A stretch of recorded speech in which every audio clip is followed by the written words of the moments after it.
આજે જન્માષ્ટમીનો પાવન તહેવાર છે, પરંતુ ક્યાંક આ તહેવારમાં વરસાદ વિઘ્ન બની શકે એવી શક્યતાઓની વચ્ચે ઘણા બધા એવા જિલ્લાઓ છે કે જ્યાં યલો એલર્ટ આપવામાં આવ્યું છે અને ઘણા બધા જિલ્લાઓમાં રેડ એલર્ટ આપવામાં આવ્યું છે। આજના વિડીયોમાં સમજીશું વિંડીના માધ્યમથી કે આગામી દિવસોમાં વરસાદ કેવો રહેવાનો છે અને ખાસ કરીને આજે કયા જિલ્લાઓમાં અતિ ભારે વરસાદ પડી શકે છે તેની શક્યતાઓ વિશે। નમસ્કાર, તમે જોઈ રહ્યા છો વેધર અપડેટ અને હું છું હંસિની। વિગતે ચર્ચા કરવામાં આવે, ખાસ કરીને વિંડીના માધ્યમથી વરસાદને સમજવાનો પ્રયત્ન કરીએ।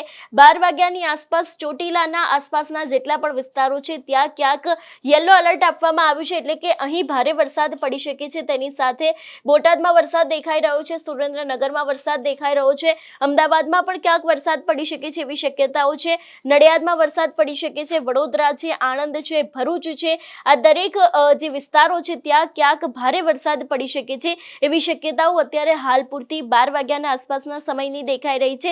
સૌરાષ્ટ્ર બાજુની જો વાત કરવામાં આવે અત્યારના સમયની, તો સૌરાષ્ટ્રમાં અત્યારે હાલ ક્યાંક ઠંડા પવન ફૂંકાઈ રહ્યા હોય એવી શક્યતાઓ લાગી રહી છે, કારણ કે સૌરાષ્ટ્રમાં સાંજના સમયથી ભારે વરસાદ પડી શકે છે એવી શક્યતાઓ છે।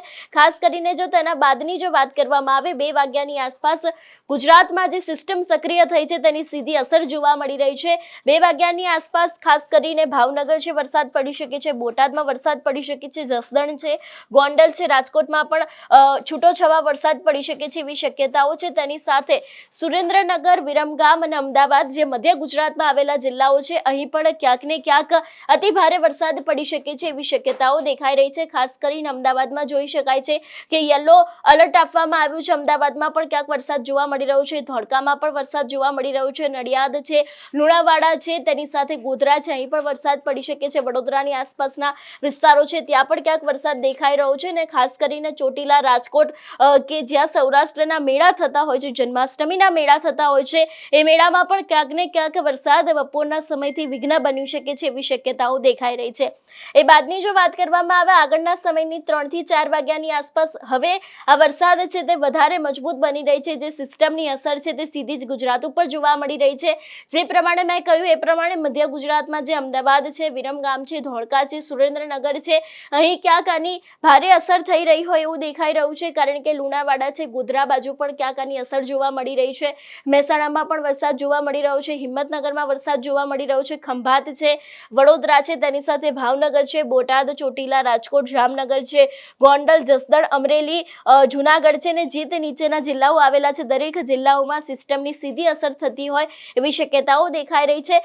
ખાસ કરીને વાત કરવામાં આવે સાંજના સમયની 5 વાગ્યાની આસપાસ પર વરસાદની જે પરિસ્થિતિ છે તો અત્યારે હાલ આવી જ દેખાઈ રહી છે। સૌરાષ્ટ્રની જો વાત કરવામાં આવે તો ખાસ કરીને જામનગર છે, તેની સાથે જુનાગઢ છે, અમરેલી છે, ગોંડલ છે, જસદણ છે, રાજકોટની આસપાસના વિસ્તારો છે, ચોટીલા, સુરેન્દ્રનગર, કુડા, બોટાદ, ભાવનગર છે, અહીં પણ ક્યાંક ભારે વરસાદ પડી શકે છે એવી શક્યતાઓ છે, એટલે કે જન્માષ્ટમીનો તહેવાર છે, સૌરાષ્ટ્રમાં જે લોકમેળા યોજાતો હોય છે એના ઉપર પણ ક્યાંક વરસાદ વિઘ્ન બની શકે છે એવી શક્યતાઓ લાગી રહી છે।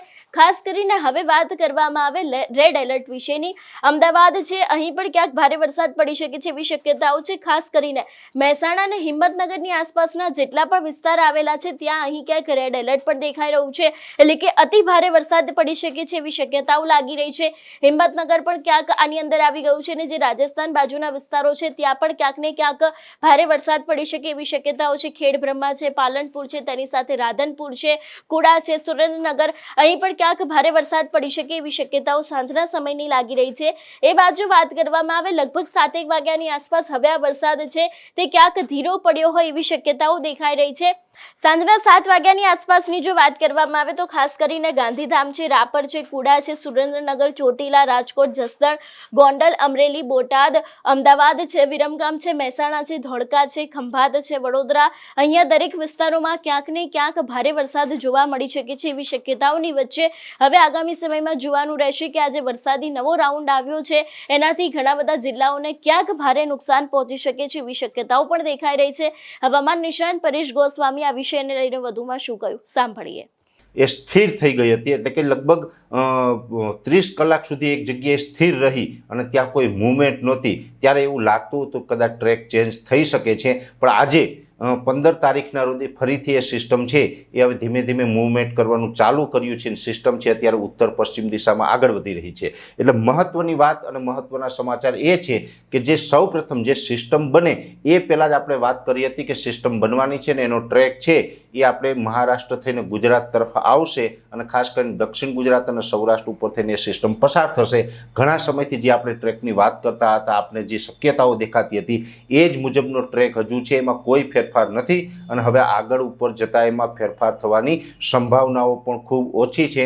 એટલે હવે જે આપણું અનુમાન હતું 16 થી 24 ઓગસ્ટમાં એ જ પ્રકારના વરસાદો છે પડવાના છે ને આજે એ સિસ્ટમ છે ફરીથી મૂવમેન્ટ કરવાનું ચાલુ કરી દીધું છે. બીજા નંબરમાં જે ચોમાસું ધરી છે, આમ તો 1 થી 15 ઓગસ્ટમાં જે આપણે વરસાદનો ગેપ આવ્યો એ દરમિયાન ચોમાસું ધરી છે ઉત્તર તરફ ખસી ગઈ હતી, હિમાલયની તળેટી સુધી ચોમાસું ધરી આગળ નીકળી ગઈ હતી. એ ચોમાસું ધરી અત્યારે ધીમે ધીમે દક્ષિણ તરફ ખસી રહી છે અને ચોમાસું ધરી છે એ લગભગ આપણું એવું અનુમાન છે કે 16 તારીખે સાંજે અથવા તો 17 તારીખે સવાર સુધીમાં ચોમાસું ધરી છે એ રાજસ્થાનના બોર્ડર લાગુ વિસ્તારો છે, ઉત્તર ગુજરાતના અમુક ભાગો થઈ મધ્યપ્રદેશ સુધી થઈ અને બંગાળની ખાડી સુધી લંબાય તેવી શક્યતાઓ છે. એટલે ચોમાસું ધરી પણ હવે આપણા તરફ આવી રહી છે, દક્ષિણ તરફ ખસી રહી છે અને એ સાથે વરસાદની સિસ્ટમ પણ આવી રહી છે, જેને કારણે આપણે એટલું કહી શકાય કે જે 16 થી 24 ઓગસ્ટનું આપણું અનુમાન હતું એ જ મુજબનો વરસાદનો રાઉન્ડ આવી રહ્યો છે, જેની દરેક મિત્રોએ નોંધ લેવાની છે. પણ હા, સાથે હું આપને એ કહી દઉં કે આ વરસાદની જે સિસ્ટમ છે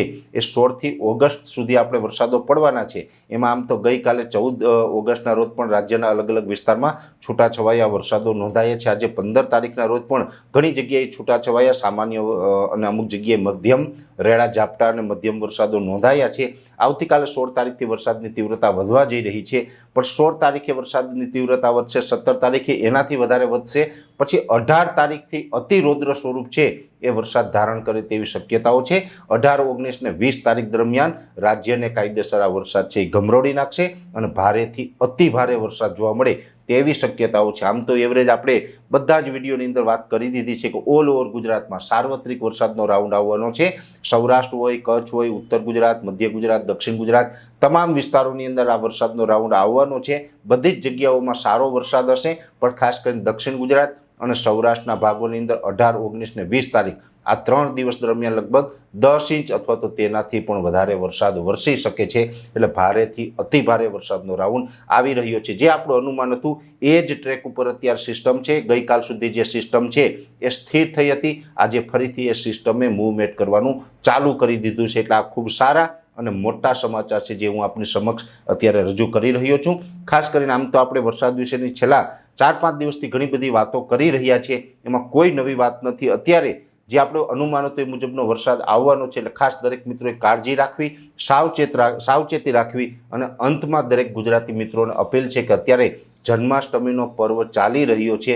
જન્માષ્ટમીના પર્વ નિમિત્તે ઘણા બધા મિત્રો છે એ ફરવા નીકળતા હોય, દરિયાકાંઠે ફરવા જતા હોય તો ખાસ સાવચેતી રાખવી, કેમ કે અરબ સાગરમાં પણ આ સિસ્ટમને કારણે કરંટ આવ્યો છે, જેને કારણે અરબ સાગરમાં ઊંચા મોજા ઉછળવાની સંભાવનાઓ છે. એટલે દુર્ઘટના ન ઘટે, આપણે બધા સુરક્ષિત રહીએ તે માટે થઈને દરિયાકાંઠાથી થોડુંક દૂર રહેવું એ જ આપણા બધાના હિતમાં હશે. માછીમાર ભાઈઓએ પણ દરિયો ન ખેડવો અને ખાસ કરીને વધુ વરસાદ પડે અને આપણે પ્રવાસમાં હોય ત્યારે કોઈ પણ પ્રકારનું જોખમ ન લેવું. નદીમાં, નાળામાં કે ઊંડા પાણીમાં આપણે વાહનથી પણ પસાર ન થવું કે ચાલીને પણ પસાર ન થવું એ જ આપણા બધાના હિતમાં રહેશે.